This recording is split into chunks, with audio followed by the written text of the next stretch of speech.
everybody, welcome back to The Elevator Life. Guys, how you doing? Hope you're having a good one.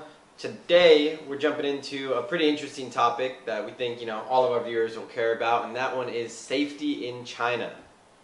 Yeah, a lot of people that are watching obviously haven't been to China and they're interested in coming here, and a lot of questions that you hear is it safe there?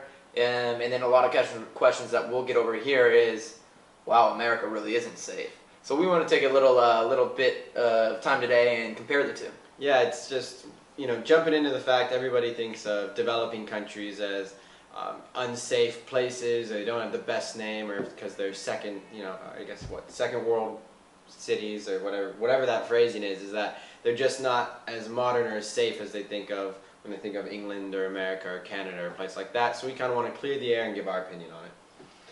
Yeah, basically China to us, safety-wise, physical safety is extremely safe.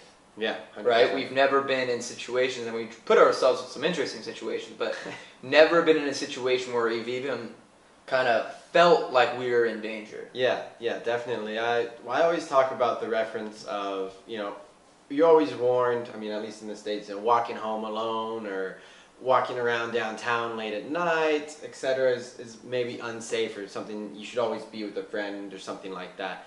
And in China, that mentality or that idea is absolutely not there. It's been wee hours of the morning, walking home alone down a crowded street, or not crowded, but like a popular street, or not a well-lit street, and you're never even, it's never even crossed my mind for it to happen, that something negative or a violent crime could happen to me here.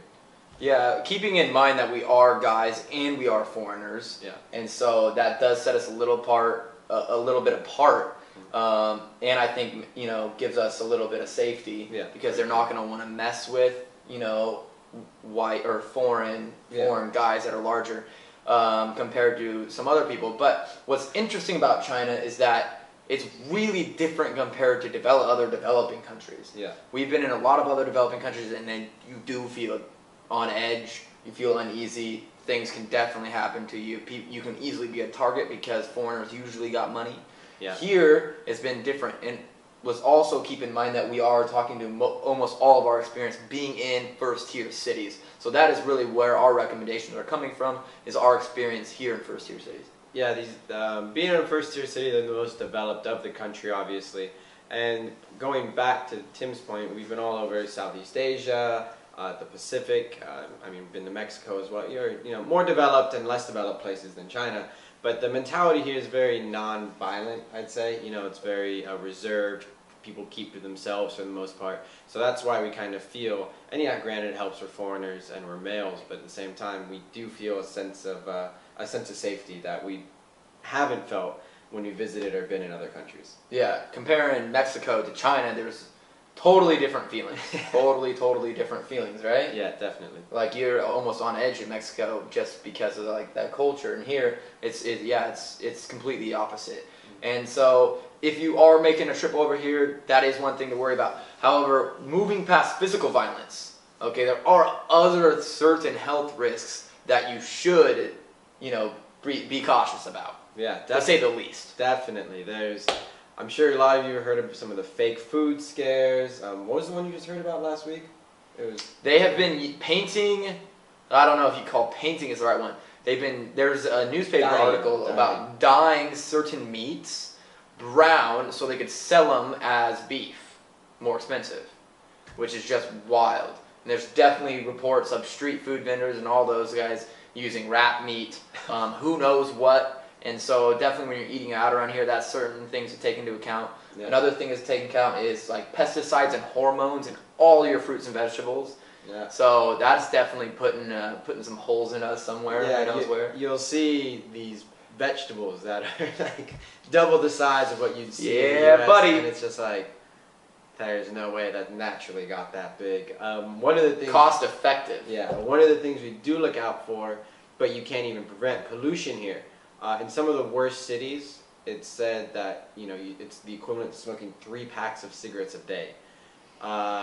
So even bringing it back to the 1950s. Yeah, so even mediocre cities, you're looking at a pack and a half that are mediocrely polluted. Guangzhou's pretty polluted. I don't even want to know. I'll worry about it later, like I said. But yeah, just those kind of health things where it's like, wow, I really wonder what the fact is. I can't see more than a couple 100 meters out the window sometimes. I wonder what that's doing to my lungs, you know? Yeah, so you have pollution, safety, health, or food safety. That's a big problem. Obviously, MSG is everywhere.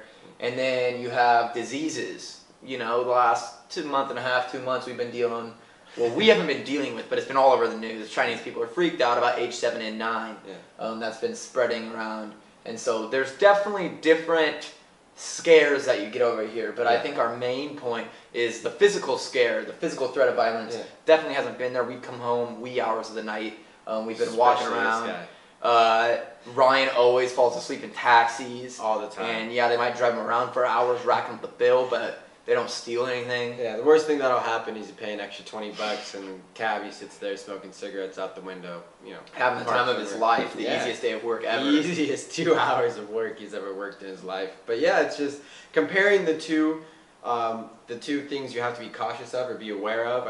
We just think it's a really interesting point to say, here's what you have to be cautious of in, you know, developed part of the world. Here's what you're looking in developing or places like China, and just be aware of it. And, you know, stay on your toes. If you're smart, you're fine. But for the most part, they're hagglers, not fighters. Yeah, exactly, definitely. All right, guys. That's it for us on safety in China. We'll talk to you very soon. Yeah, cheers, everyone.